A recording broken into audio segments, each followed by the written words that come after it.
we get the order, and instead of bringing the stuff or taking it from our own store, why don't we just go straight to the supplier, give them the labels, the Signet labels, and say, put this label on, and this is the address it needs to be sent to. So rather than the supplier sending it to Signet, they send it straight to the customer. Does that make sense? You still make the same amount of money, and you don't handle it. Well, you make the same amount of money, you just don't have as much costs because you're not handling it. So your profitability goes up. And that's really, at the end of the day, what you're talking about. So when you are talking in terms here of a process, yes, you want to make this as efficient and effective as possible. And even if you've got this really efficient, effective process, don't be afraid to throw it away if you can find an even better way of doing it. And this was an even better way of doing it. This was straight from the supplier.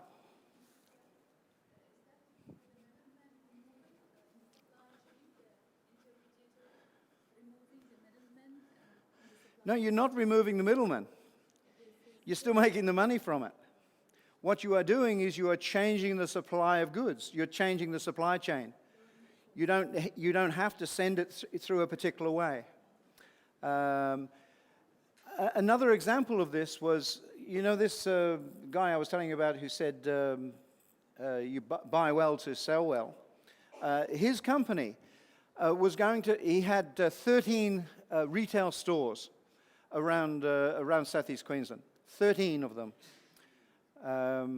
When we separated the company, he had 13 anyway. Of these 13 stores, he said, I can't control the flow of goods to each of those stores. So what I'm going to do is I'm going to add a central distribution warehouse, which is what most companies would do in a situation like this, is it not? They would say, if you've got a distribution center. Now, the distribution center itself, you've got land, you've got the building, you've got people to staff it. It's going to cost you money, is it not? So what if you had a system where you didn't need a distribution center? What if you had what's known, or what we called, a virtual warehouse? That you had an information system whereby you could take the stock and not store it in your own warehouse, but store it either in your supplier's warehouse so that he could actually send it up at a moment's notice. It was your stock. You'd already bought it, but your supplier stored it for you. And the alternative to that was to actually send it out to each of the stores. Each of the stores had spare capacity, and you made each of the stores part of the warehouse. They were never going to sell all of this particular stock, but they involved an information system where everybody knew what everybody else was selling and what everybody else needed. And the distribution then came not from the warehouse to the retail store, but the retail store to the retail store.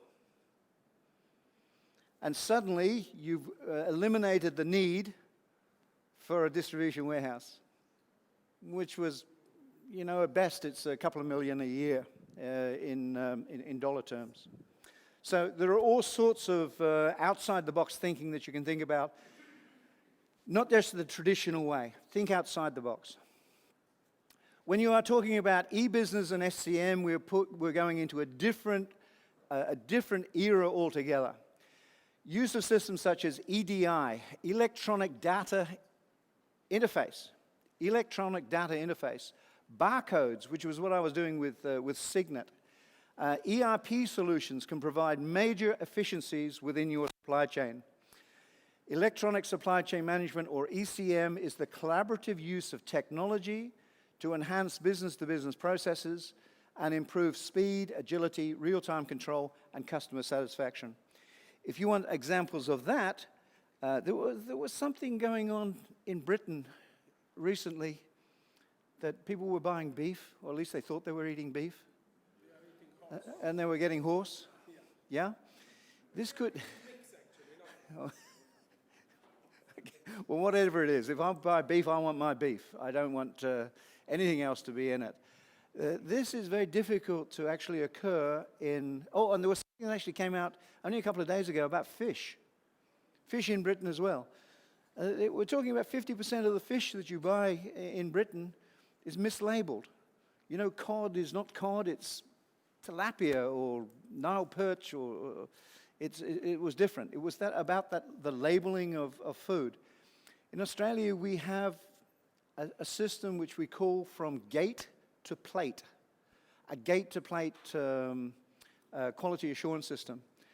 We put tags, electronic tags, in cattle. I only know the Australian example, so, and a lot of people do this as well. They put tags so that they can follow that particular animal all through its life. There is a traceability system. Yeah. You know, conceivably, it may have been possible to do this without technology. But I wouldn't like to have had the cost of actually doing it without technology. Technology makes these systems possible to actually do. The sorts of things that you are doing in quality assurance would not really have been possible effectively without the use of technology.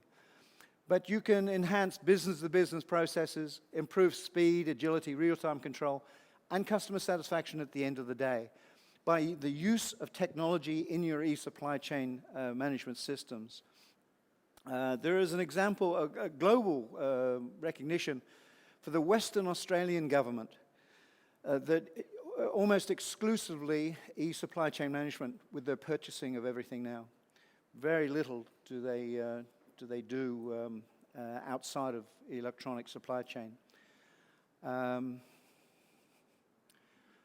When was I here last? Did I tell you about registering my car last week or week before last?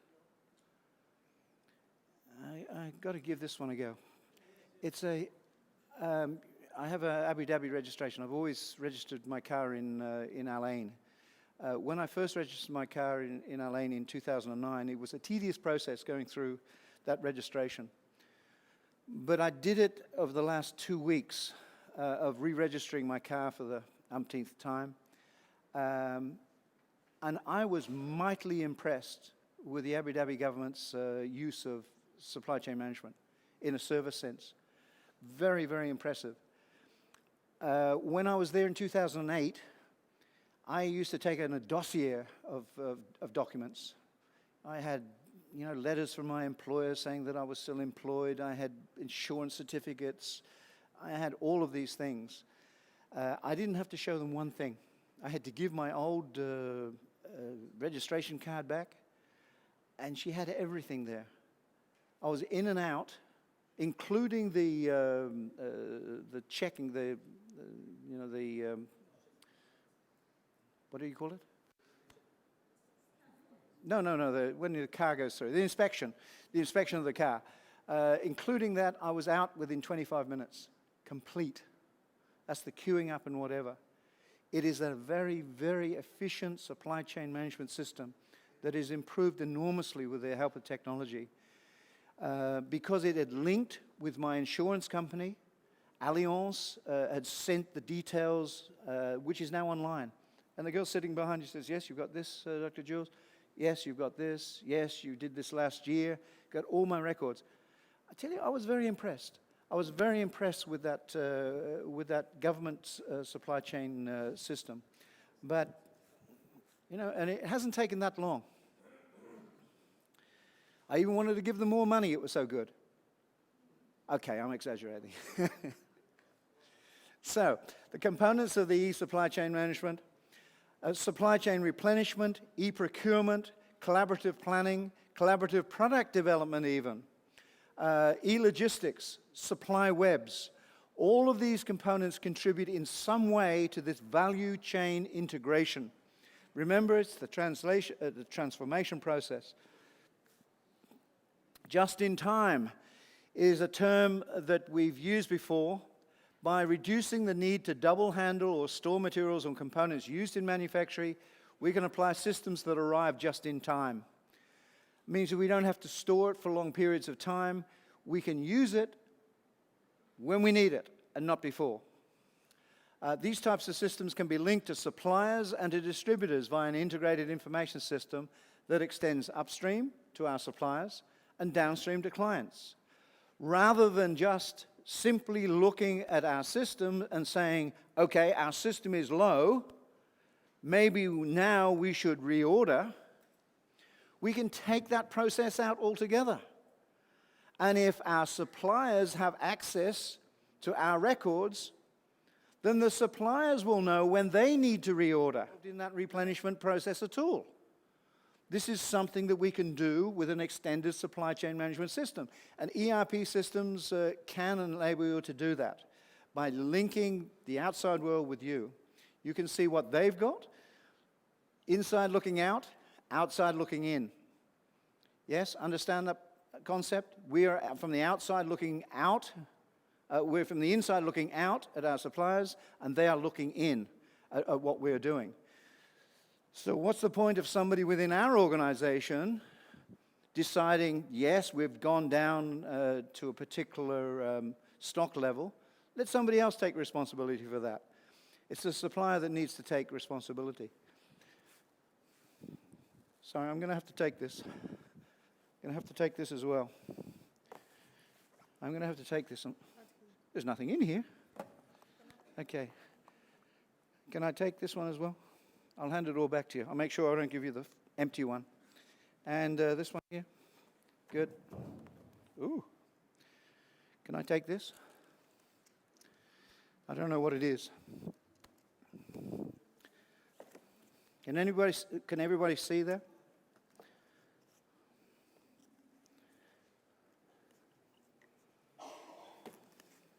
Everybody see what I've got?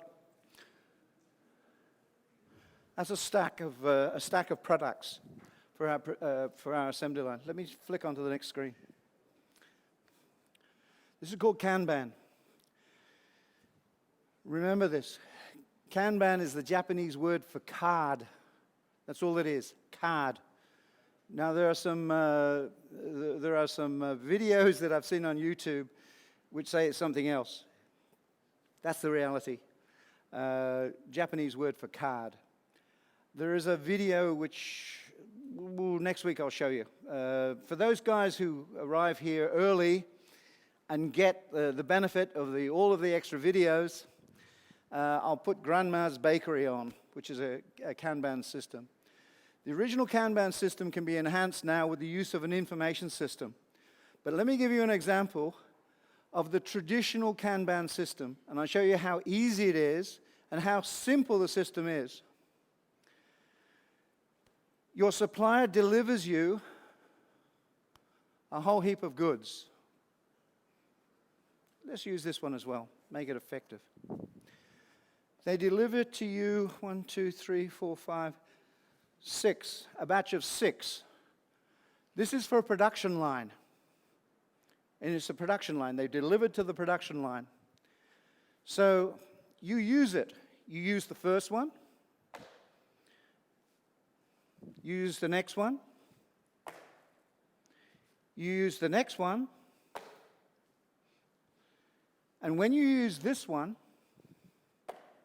there is a card at that particular point. And that card says, reorder now.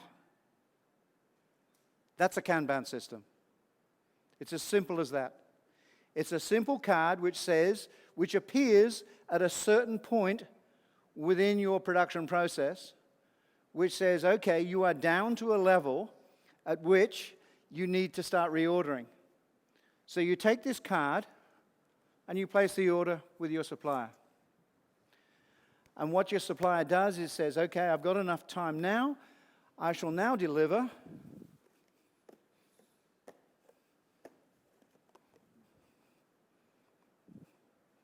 you will need to get that one there, and one from over there. We want another 6. Now, while this supplier is actually getting that new order, we keep using our stock. Production keeps on going. I'm not going to ask you to bring it over. Anybody but you, I'd ask to bring it over. So the supplier delivers another 6. And just before he delivers the 6, we use the last one here.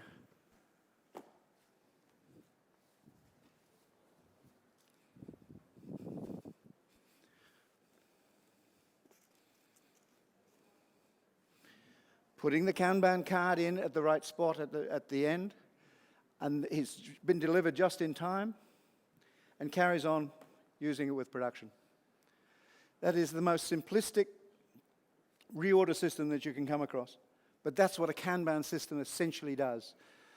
All sorts of variations of this for reordering. You can make it an electronic reorder point for a system. You can say that nothing happens when you're selling, but this requires real-time data. So you go into a store, you buy that item, nothing happens. You buy that item, nothing happens. You buy that item, nothing happens. But when you buy it, it's down to a flagged minimum level, and then the reorder takes place automatically at this point. Yes, yes. So that's a Kanban system anyway. Advanced planning and scheduling. The APS applications are decision support systems designed to develop optimized plans for production, plant, or overall supply chain. Now, these originated in MRP, which is Materials Requirements Planning. I must apologize for this, but the book is incorrect. MRP2 does not mean Materials Requirements Planning 2. Somebody had a brain fade when they put this particular one in. MRP2 actually stands for Manufacturing Resource Planning, and then Enterprise Resource Planning. These are examples of the culmination of merging ERP and web-based technology. The reason, and I'll explain what each of those terms mean. I told you the story of when I was a production planner or production controller. I was using a computer of my own, and I learned how to program it to do my work from 30 hours cut down to 5 hours a week. That was simply materials requirements planning. All I was doing is I had a formula for how much was required in a particular production requirement, and we were talking about oil, so there would be about 10 different additives that went into each oil. So I would make sure, sorry? Yes, not raw materials, but the additives that actually go into a lubricating oil. Lubricating oils are very, very complex pieces of... Yes, so you know how much goes into it. So each of those products, there is a certain amount. And if you want to do 50,000 liters of this particular product, you do a calculation and say, well, if I do 50,000 liters of an end product, and 5% of it is this particular one, and 2% is this, and 1% is this, you can calculate it. It's just the sort of thing that computers love doing. You know, the modern computers can do that in about 2 seconds. Mine used to take 2 hours to do, but 2 nanoseconds, it probably does it these days. But MRP was when we only had systems that could do this type of thing. It was only about the materials that went into your product. But as the technology got better, as the systems got better, you were able to expand out how technology could be used in these types of forecasts. MRP2 is manufacturing resource planning, and that didn't just include the materials from MRP, but it also included the resources that you required, the people that you needed to produce a particular item, and the machines, the machineries, the time that you could actually denote to it. So the difference between MRP and MRP2 is that MRP was only materials, but MRP2 is about resources, all of the resources that you required to actually produce something. ERP, on the other hand, extends the MRP2 into a broader perspective and brings in all of the financial implications to make sure that you are, in fact, making money by doing it in this particular way. That it links it in with your HR systems, that it links it in with marketing to say, well, okay, what do they actually want this week?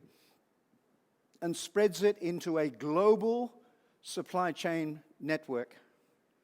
Very sophisticated ERP systems that are out there, and they cost a lot of money. The advanced planning systems now provide decision support by using operational data to analyze those material flows throughout the supply chain. The increased computing power enables more sophisticated analyses. And that's really what you're looking at it with. We're going to be talking a little bit more about MRP and MRP2 a little later. So without further ado, because we've got 1.25 hours to finish the last topic. So, here's a coffee. I didn't really want iced coffee, but iced coffee. They didn't even know that they supplied iced coffee here.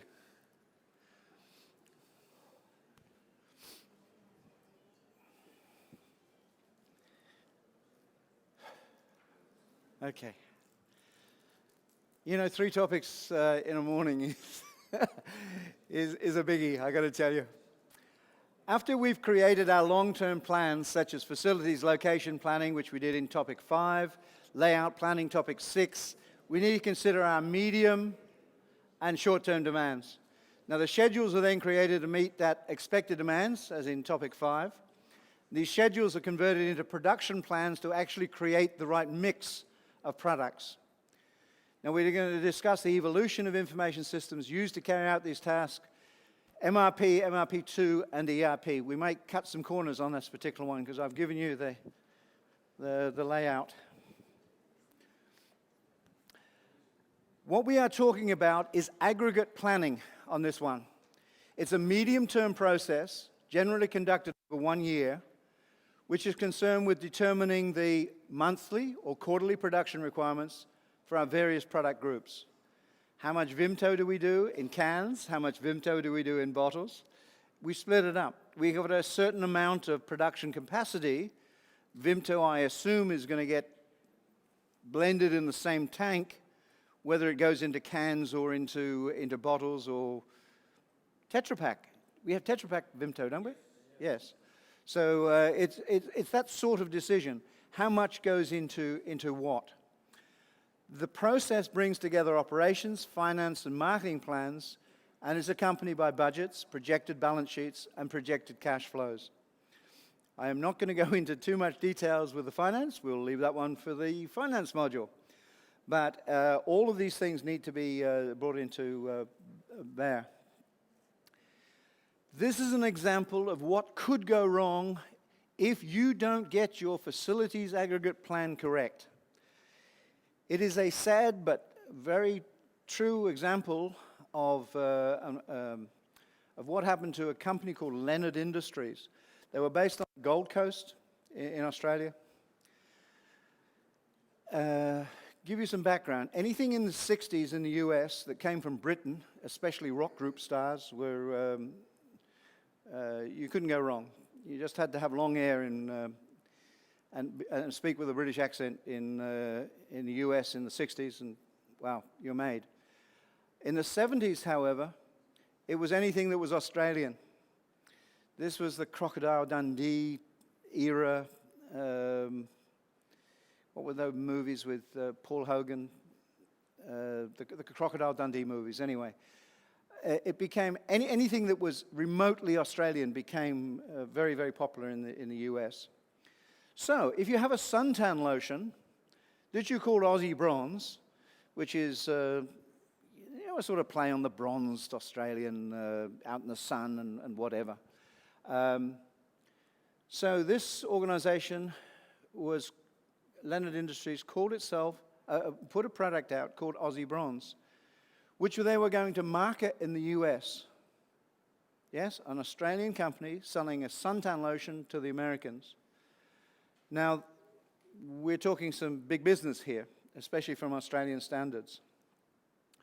The case is an example of why an aggregate plan is so necessary from an operations management perspective, but an aggregate plan before. You need to be proactive rather than reactive on this particular one. Once you had gone and marketed to the Walmarts and the other retailers within the US, and they thought, oh, wow, you know, Aussie Bronze sounds good, good product.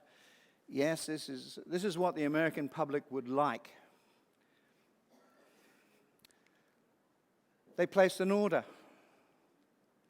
And the order came in one day, and Neil Leonard, who was the managing director of Leonard Industries, looked at it and said, wow, let's all go out to celebrate, go out to dinner to celebrate. We've got this order from the US. They want this Aussie Bronze product. We've broken into the US market. Woohoo! And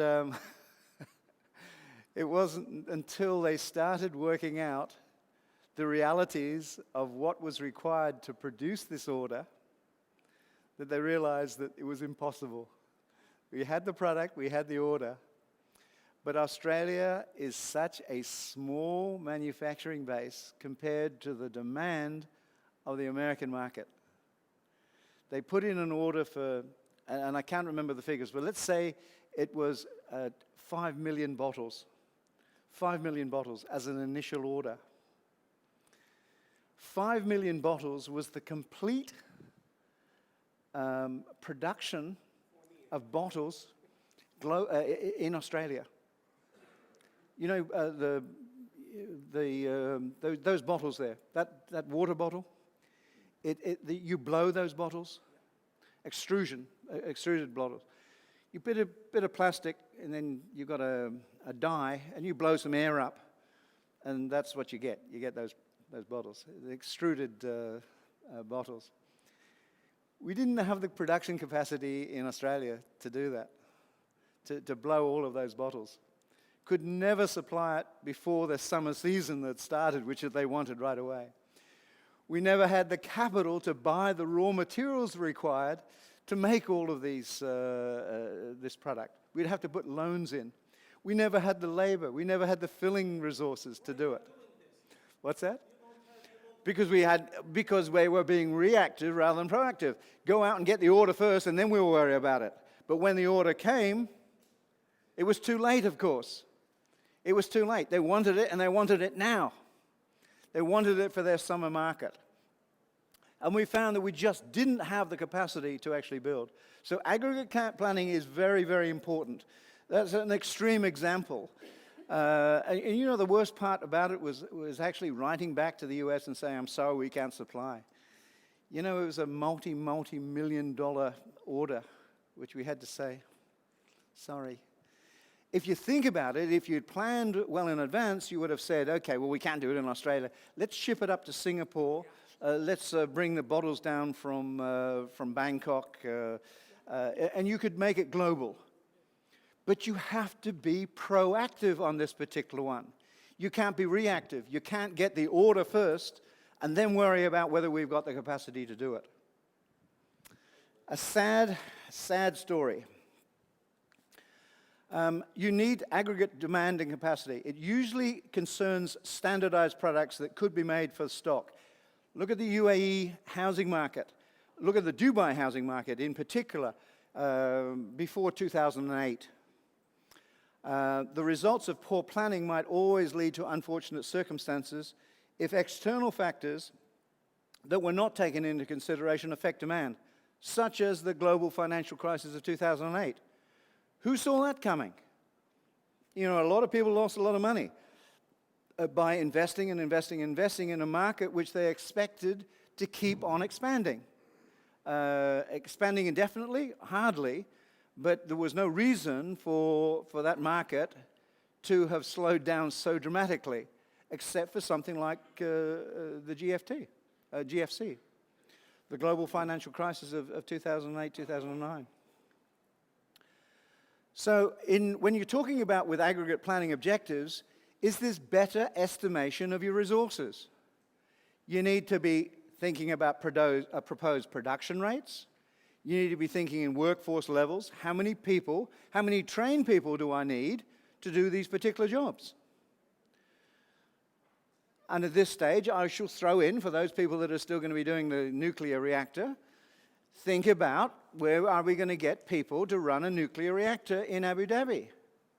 Of course, we've got nuclear technicians all over the place, have we not? No. We got Homer Simpsons all over the place. Homer Simpson's the only nuclear power technician that I've come across, and I definitely don't want Homer Simpson working on my nuclear power plant. So we need some sort of a policy to think ahead. Where are we going to get the people from? Where's our workforce levels? You can't just say, let's put an ad in the local newspaper and we'll, and nuclear technicians apply here.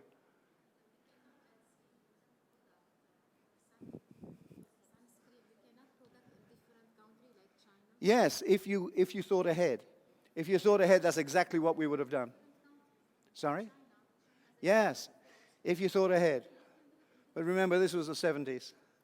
This was the 70s, so it was not as easy to get into China to get production set up. Of course, if you thought ahead, you would have got the bottles blown somewhere, you got it filled in somewhere else, and you got the, you would have thought about your global supply chain better. But this was a local manufacturer, never thought ahead. But that's the point of that aggregate planning. You need to be proactive and thinking, what is our capabilities? Of course, the UAE government has got into place one of the most spectacular training systems for nuclear technicians. They're going to South Korea, which I hope they're going to be safe. I'm not too sure whether they are in France. Europe is going a little bit funny with... Sorry, I put my glasses on, I can't hear you.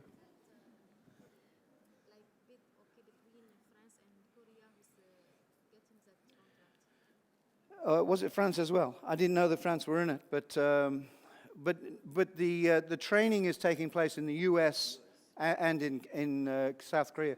But I think they're everywhere. I think people are being sent everywhere in the world for training, which is planning ahead. You don't want to have a nuclear reactor up there with a switch ready to turn on and say, send an ad out on monster.com. Anybody who knows anything about a nuclear reactor, apply here. You want to plan ahead, and that's the point with this particular one. You need to know workforce levels, what's required, and the education that's actually required for people, the skill levels. You need to know inventory levels. It's all very well having something set up, but where are you going to get your raw materials for your rods? And that's going to be political. Australia provides a lot of the yellow cake to places around the world. With a lot of restriction. I agree that there's a lot of restriction. Australia, for example, doesn't allow large-scale nuclear power within its own borders. Your aggregate plan over the year.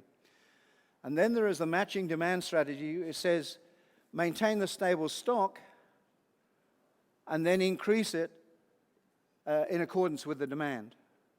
So there are two basic ways that you can run that aggregate planning strategy. In this level capacity strategy, you maintain this constant workforce and a constant output rate. It's achieved through producing complementary products or using creative pricing strategies. Again, often I go into to my supermarket and I find that somebody wants to get rid of stock, that they've probably got too much. So I find that you can buy 2 for 1. The last couple of weeks, Hyperpanda have been having chocolate. So I've been taking advantage of these great deals on Cadbury's chocolate. So you can, I don't know if why is the demand of chocolate gone down in the heat? I suppose that makes sense, doesn't it? People don't want chocolate in the heat as the weather gets hotter. You still want chocolate? All the time? Chocolate is good? Chocolate is a constant? Okay. That's a complicated one. I wish I hadn't brought that one up. But again, you can have, if you want to get rid of surplus stock, and what you're after, of course, is optimum levels of stock. You can put a pricing strategy into place, which means that if you've got a 2-for-1, you can get rid of certainly a lot more. More people will buy if the price is lower, demand and supply. So this method will result in having less than optimum inventory levels at certain times. When you're talking about matching demand strategies, on the other hand, it can be achieved by hiring and fire workers. This is not quite so simple as just saying, you're not required today, come in, come in when we need you. Workforces don't usually work like that. Usually you need to be able to give workers some sort of assurance that they're going to get. There are some circumstances where that could be allowed. But it's not a very satisfactory way of bringing people in only when they were required. You can do overtime in peak periods, or you can do undertime in slack periods. You can take annual leave in slack periods, or you can subcontract in peak periods. So these methods of saying, this is how we can fluctuate our production without changing too many things. The aggregate plans for services, the services may have a strong seasonal demand. For example, tourism. How many people go to, let me see. Well, people come to Dubai at all times of the year, except maybe July, August. That drops off, doesn't it? Anybody in the tourist industry here? I've never thought of, do they?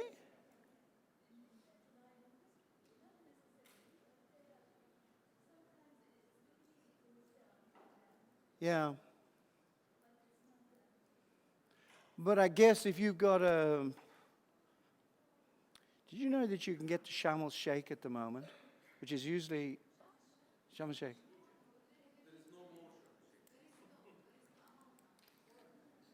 Why? I was going to say, do you know that you can get there for $27 a day? $27 a day they're charging for Sharm el-Sheikh at the moment.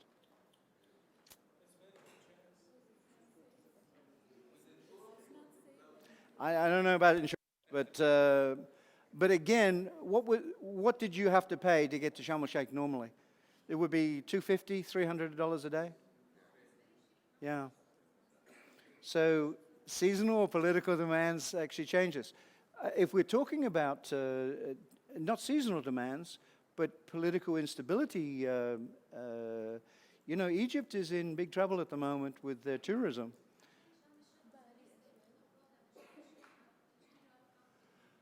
Luxor, Giza are suffering greatly. I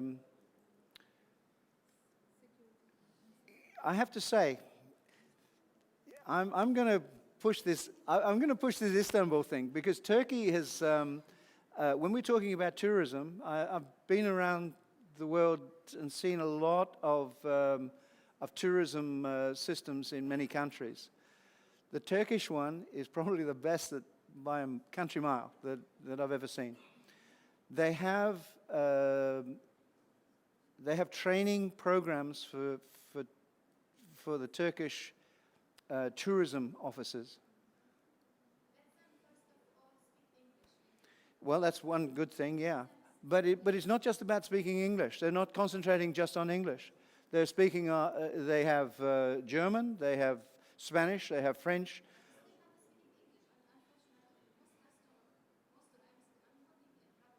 Yes. Yeah.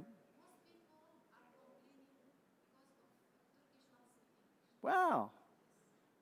I never saw that. And I've been both to Istanbul and Cappadocia and other places, and I intend going more through Turkey as well. I think that system as a process, has been set up remarkably well of actually training people for that particular market. They really got their act together. That, from my impression, anyway. Australia, on the other hand, we've got 2 seasons in Australia, summer and winter. Unfortunately, it's opposite to you, but we have more snow in Australia than Switzerland. Were you aware of that? We have more snow in Australia than Switzerland. Yeah, so along the Australian Alps. But if you want to go skiing, don't come in the summer. There's no snow there. It's you go for walks in the summer, and there's there's no snow. Huh? I can't hear. You know, for those people who wear glasses, you know what I'm talking about, do you not? Je n'écoute pas sans lunettes. I can't hear without my glasses.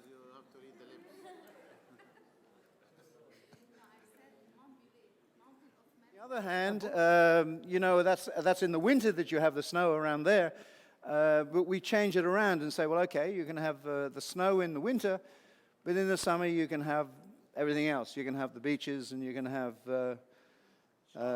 sharks, poisonous snakes, spiders. You can have all of that.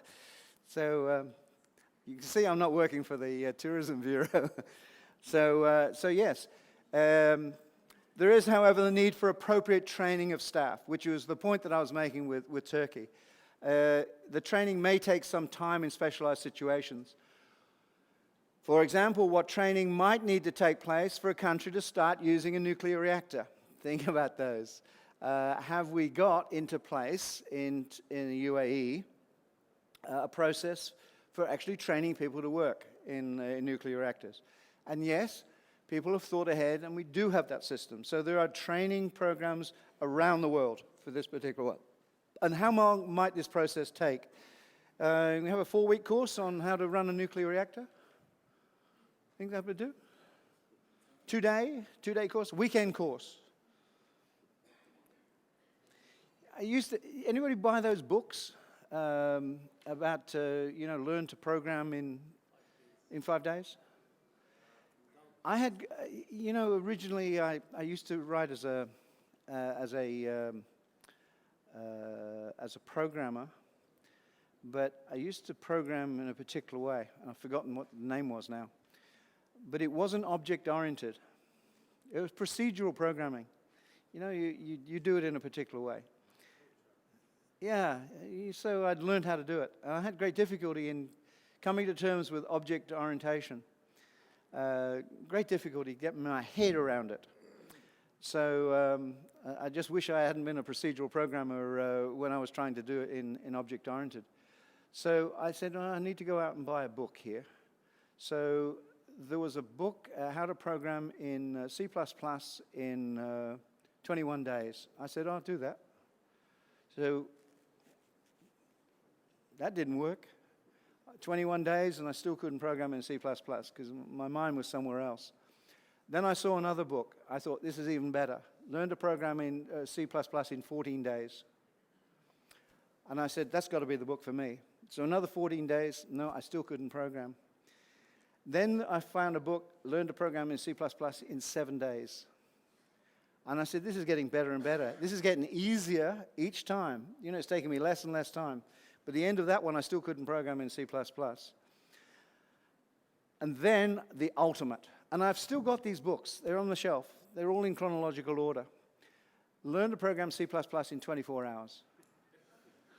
And guess what? I still can't program in C++. All of these books. So, again, there is a reality. The reality is you have to find out how long something is actually going to take. And I don't think learning how to run a nuclear reactor in 24 hours is ever going to be a real great seller, except for people like me, of course. When you're talking about a master production scheduling, you are talking about, you're considering the total demand on an organization's resources, but also the capacity and capabilities of the facility and its suppliers to meet that demand. So the MPS, or Master Production Schedules, compiled on the basis of sales forecast, the known customer orders, and your expected manufacturing capacity. Here's a discussion topic for you. Think of both Airbus Industries and Boeing right now. You all know the situation with the 787 Dreamliner. How many 787 Dreamliners should Boeing plan to produce in 2014?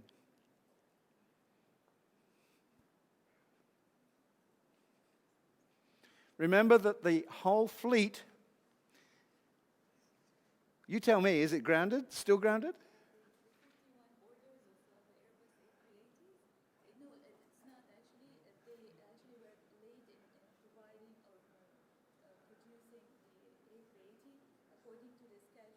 Yes. They end up compensating Emirates for,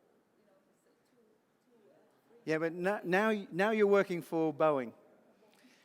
Now you're working for Boeing. Who'd like that job? Who'd like the forecaster, the aggregate forecaster for Boeing for the next 12 months worth of demand for a 787? How would you go about it?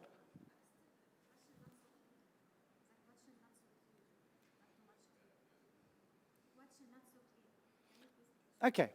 We all know that the 787 Dreamliner has got an issue with lithium-ion batteries, and the whole fleet globally has been grounded for the last 2 months.